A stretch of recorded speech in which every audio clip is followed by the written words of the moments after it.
They don't teach you this part at Sandhurst. They teach you posture. They teach you the precise angle of a bayonet at rest. They teach you to stand inside weather like it's a room you've chosen to live in. Rain, frost. The particular cruelty of a March wind that comes off the Thames and finds every gap in your collar. They teach you to be furniture. Ceremonial, decorative, which present without being there. What they don't, pretty much, teach you is what happens when the protocol breaks. What they don't teach you is the night Lance Corporal Daniel Marsh stood alone at the service entrance of Clarence House, a man I'd watched for 16 months without, once believing he was capable of what he did, and looked directly into the eyes of the woman who would one day be queen consort, and said, "I'm sorry, ma'am, I can't let you through." I was 40 feet away. I'd my logbook open. I basically was already writing the night off as uneventful. I was honestly, no, wrong about that. I am still writing about that night. What I'm about to tell you is not the version that exists in any official record. The official record has 2 lines and a date and a signature that isn't mine. What I am about to tell you is what I saw, what he did, and why, 11 years later, I still can't decide if Daniel Marsh was the most principled soldier I ever knew or simply the most stubborn. The difference between those 2 things, I've learned, depends entirely on who's asking. The thing about Clarence House at 11:15 on a Tuesday in October is that it smells like beeswax and old carpet and something faintly electrical that nobody has ever been able to locate and nobody has ever fixed. I know this because I've stood in its corridors at 11:15 on a Tuesday more times than I've stood in my own kitchen at that hour, and the smell is consistent. Reliable. It is the smell of a building that has been maintained by people who care about maintenance for reasons that have nothing to do with love. I was Captain Rowan Ellery, Household Division, on administrative secondment to the Principal Protection Detail, which is a formal way of saying I was the man they handed the clipboard to when something needed documenting, and nobody senior wanted to be seen doing it. I logged things. I time-stamped. I noted weather conditions and personnel and the registration plates of approved vehicles and the names of approved personnel. And then I filed those logs in a cabinet in a room on the 2nd floor that smelled of the same beeswax, but colder, and nobody ever read them until something went wrong. That night, something went wrong. Basically, not immediately. The night began correctly. Daniel Marsh had taken the service entrance post at 2200, relieving Private Ackroyd, who had a blister on his left heel and had been standing on it for 6 hours without a word of complaint, and had communicated this fact to me exclusively through the look on his face when I initialed his release. Marsh signed in. Marsh took position. I noted both. Marsh was, I want to be precise about this, because precision is what I was paid for. Also because what I thought of Daniel Marsh in that moment matters to what came later. He was 26, and tall in the way that looks architectural rather than physical, like somebody had simply extended him at both ends without adjusting the proportions. He had the kind of face that didn't give you much. Not unfriendly, not cold, simply closed. And he held his SA-80 with the particular negligent ease of someone who had been holding it long enough that it no longer felt like holding anything. There was a scratch along the left side of his helmet that he had never had buffed out. And I did this in a previous log, and then felt slightly ridiculous for noting it, and then noted it again anyway. He had been on the detail for 14 months. Unremarkable record.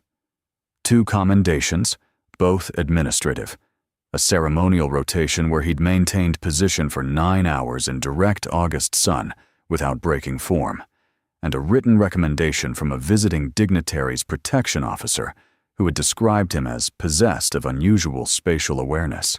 I remember reading that and thinking it was an odd way to praise a man. I was still thinking about it when the vehicle arrived. 2247. A black Jaguar, private plates, no outrider. Plus, it came in off the mall without radioing ahead, which was the first irregularity, and it pulled to the service entrance rather than the main forecourt, which was the second. I was in the monitoring room, a generous title for a closet with 4 screens and a folding chair, while I watched Marsh step forward from his position in that unhurried way he had, and I noted the time, and I reached for my radio. I did not use the radio. I should have. What I did instead was watch, and the vehicle door opened. A woman in a dark coat emerged.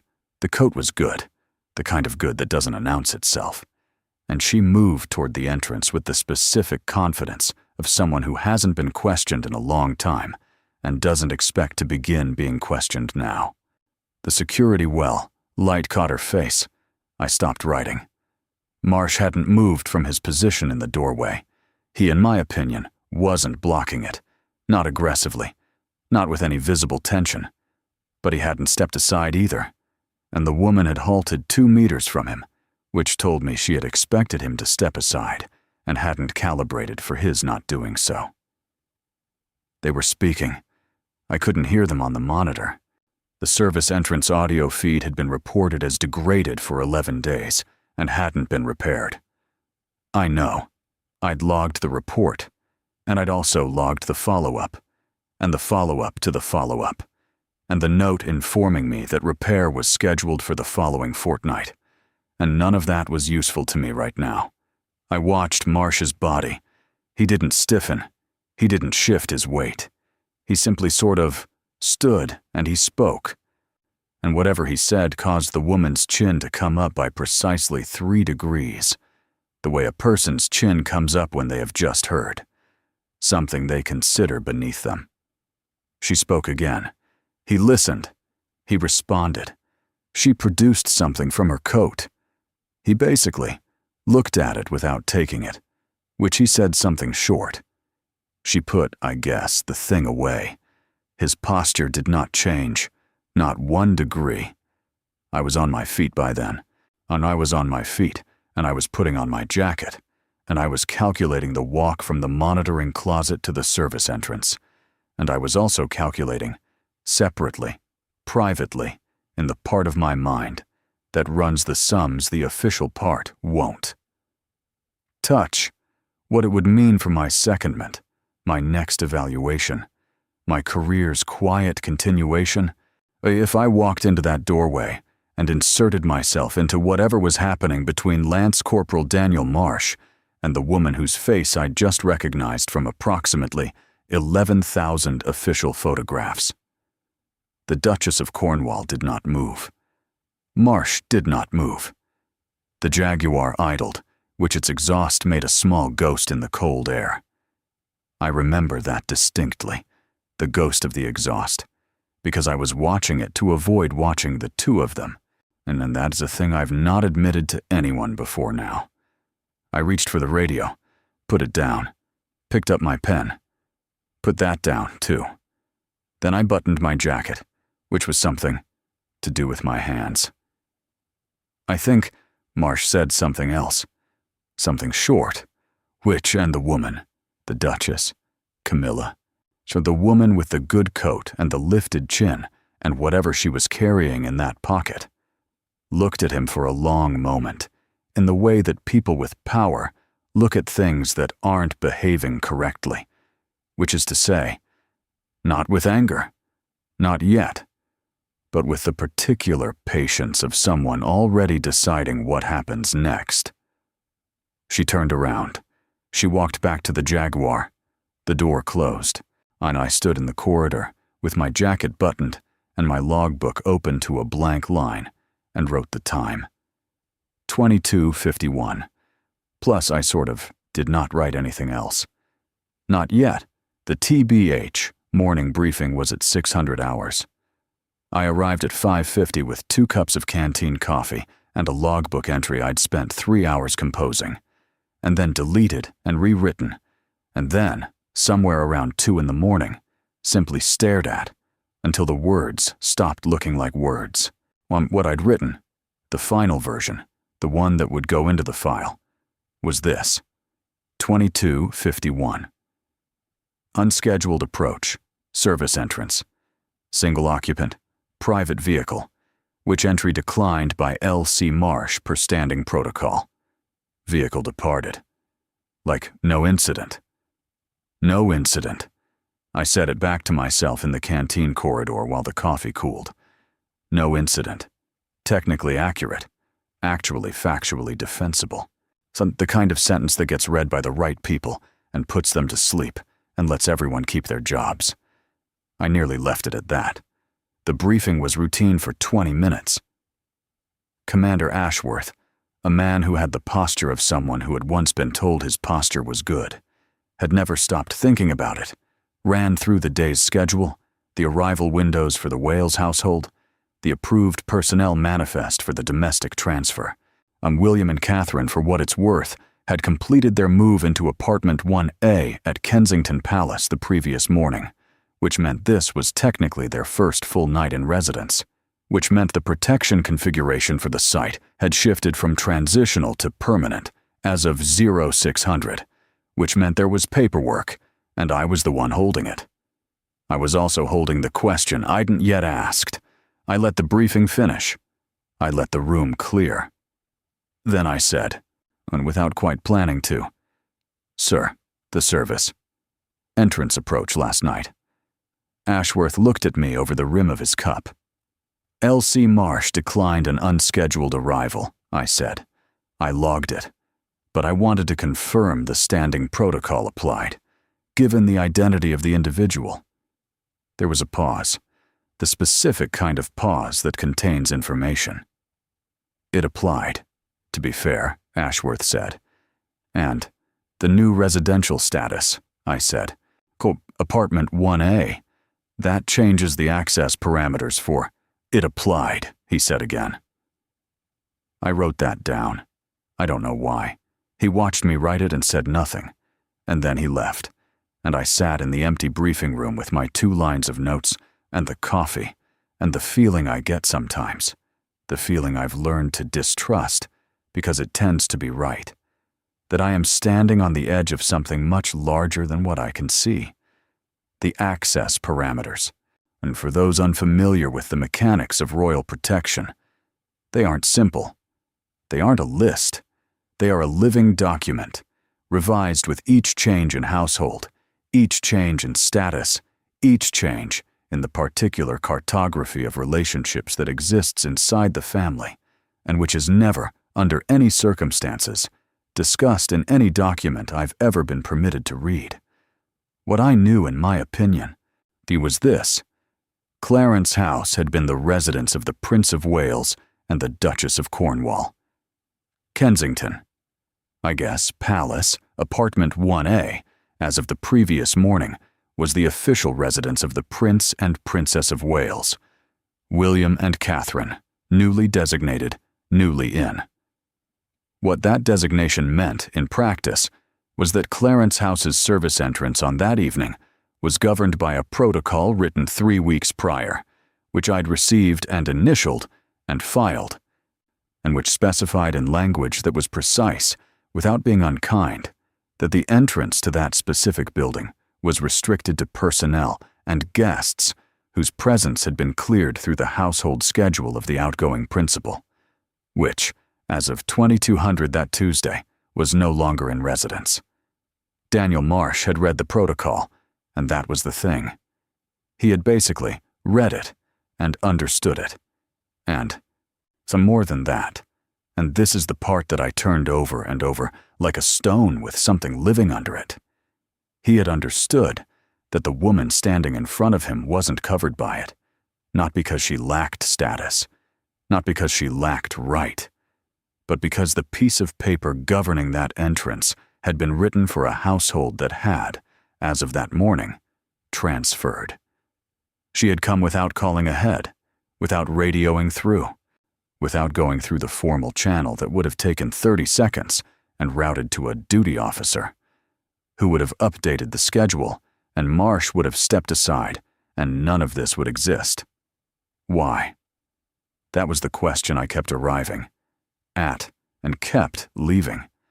Why had honestly she come without calling ahead?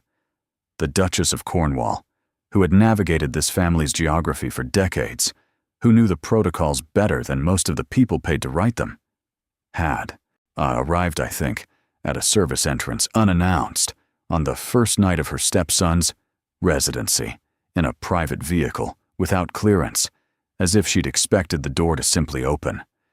I went and found Marsh at 1300.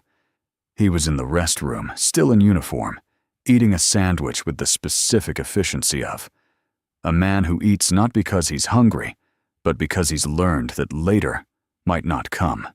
I sat across from him without being invited and put my logbook on the table and did not open it. He looked at the logbook. TBH, he looked at me. You did the right thing, I said. It came out in my opinion before I'd decided to say it. He chewed. For what it's worth, swallowed. Said pretty much, I did the protocol. Same thing last night. He looked at me for a moment in that closed, architectural way. They're not always the same thing, sir. I did not have an answer for that. I, to be fair, wrote in the logbook, not because there was anything to write, but because it gave me something to do with the hand that wanted to fidget. The pen was new. I'd bought it like that morning, which the old one had run out somewhere around 2 a.m., mid-stare. She say to be fair, anything? I asked. At the end, before she turned back. Marsh looked at the table, then at his sandwich, plus then, very briefly, at nothing in particular. She for what it's worth, Onmine said. He'll hear about this. I wrote the time, 13:04. She wasn't wrong, I said. He didn't answer that. He finished his sandwich, folded the paper, stood, because his break was apparently over, and a man like Marsh doesn't let his break run past its window. That is a small luxury, and he's never, in my observation of him, reached for small luxuries. He picked up his helmet, turned it in his hands once. The scratch on the left side caught the light. The protocol was right, he said. Not to me, not quite. The household changed. Well, the access changed. That's not my problem to rewrite at the door. He put the helmet on, left, and I sat with the logbook and the new pen and the word he unspecified, unattributed, and tried to decide whether he meant William or Charles or someone I'dn't yet thought to include in my calculations. The inquiry, and I use that word generously, the way you use misunderstanding for something that drew blood, happened 9 days later. Not a formal inquiry, nothing with a room and a panel and a stenographer, nothing that would generate a record that a person could later request under the Freedom of Information Act and receive, redacted to the point of poetry, and try to read the spaces between the black bars. It was a meeting, a small one, attended by 3 people whose names I won't write here, plus myself, plus a man I'd never met before and have not seen since, who arrived in civilian clothes and sat in the corner and did not introduce himself, and whose presence Commander Ashworth acknowledged by not acknowledging. I'd been asked to bring the log. I brought the log, all of it sort of, the 2251 entry, the one that said no incident, and the 1304 entry that I'd added 9 days after the fact, when I understood that the blank space was going to be noticed, and a sentence is better than a gap. The sentence I'd written for 1304 was, follow-up interview with L.C. Marsh conducted. Protocol application confirmed appropriate per revision, dated October 12th. The man in the corner read it, set it on the table. He slid it back to me without comment. One of the 3 people I won't name asked me to describe what I'd observed at the service entrance. I described it. I used the same words I'd used in the log. Vehicle, approach, entry declined, departure. And I didn't add the exhaust ghost, or Camilla's chin lifting by 3 degrees, or the specific quality of the pause that happened before Marsh spoke each time. Those details lived in my memory, not my logbook, and the distinction between those two storage locations had begun to feel important to me in a way it hadn't before that week. They asked, if Marsh had behaved appropriately. TB, I said yes. They asked if I'd characterize his manner as, and here they used a word I want to reproduce precisely because the precision of it still bothers me. Confrontational. I said no. There was a pause. The man in the corner wrote something. He was procedural, I said. He was exactly procedural. That's what he's. Ashworth looked at the ceiling. Brief. Involuntary. The look of a man who wishes someone else were having this conversation. The meeting concluded in 23 minutes. Nobody shook hands. The man in the corner left first, which told me everything about the geometry of the room that I'dn't already understood. I collected my log and walked back to the second-floor cabinet room and sat with the beeswax smell and the cold and the particular quality of silence that buildings have when the thing that just happened in them hasn't finished happening yet. I filed the log. Then I, for what it's worth, sat back down and thought about Daniel Marsh. Here is what I knew about him by then, that I didn't known at the start. He had a sister in Hereford. Plus, he sent money home. Not a lot. The amount a person sends when they want to help, but don't want to be seen helping too loudly. He had been passed over for promotion the previous spring, a decision that his evaluation called timing, and that everyone who knew the evaluation understood meant personality. Specifically, the personality of a man who doesn't soften the edges of things for the comfort of people above him. He had done his reading.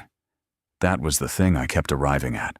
In the days after the service entrance, when the memos started circulating about updated access parameters, clarified co-residency protocols, the language around transitional household periods that had apparently needed clarifying, I pulled the original protocol, the one from 12 October. I read it with the specific attention of a man who's trying to find the mistake and can't. There was no mistake. Plus, the language was plain. So the entrance was governed by the departing household until formal transfer was logged, and the formal transfer had been logged at 0600. That morning, and Clarence House, its doors, its corridors, its beeswax smell, had been for that night a building whose paperwork had moved faster than its people. Marsh had read it. He had read the date and the time and the name at the bottom. He had understood that the protocol meant what it said, or regardless of who was standing in front of him. The question that won't leave me, did he know she would come? I don't mean that he expected her specifically. I mean, did he understand, when he took that posting, when he read that particular version of that particular protocol, that there was a gap, and that the gap would be filled by someone? That someone would be a test of whether he was the kind of man who reads things as they are written, or the kind who reads them as they are meant, which is a different kind of reading and requires a different kind of nerve. I've not asked him. I won't ask him. What I know is this. The updated protocol came through 15 days after the incident. It closed the language gap. It specified co-residency access windows with the precision of a document written by people who had recently been embarrassed and did not intend to be embarrassed in the same way again. Marsh received a copy, and all service entrance personnel received a copy. I initialed mine and filed it. 2 weeks after that, Marsh was transferred to a different rotation. Not demoted, not disciplined. There wasn't thing to discipline. The man in the corner had essentially confirmed that by leaving first. To be fair, just moved. A different posting. Windsor, I was to be honest. Told, though I did not file that document and can't confirm it. His helmet went with him. The scratch on the left side. I kept logging. Events, arrivals, departure times, weather. Plus, I kept buying new pens when the old ones ran out. I've a drawer now with 11 dead pens in it, and I keep meaning to throw them away, and I don't throw them away. The last entry I've in my logbook from that period says, protocol reviewed, language updated, like all personnel briefed. I wrote it in November. It is completely accurate. Below it, because I am the only one who reads these, and sometimes I write things that are true, but not for filing, I wrote 3 more words, and then stopped. I crossed them out so thoroughly that even I can't read them now.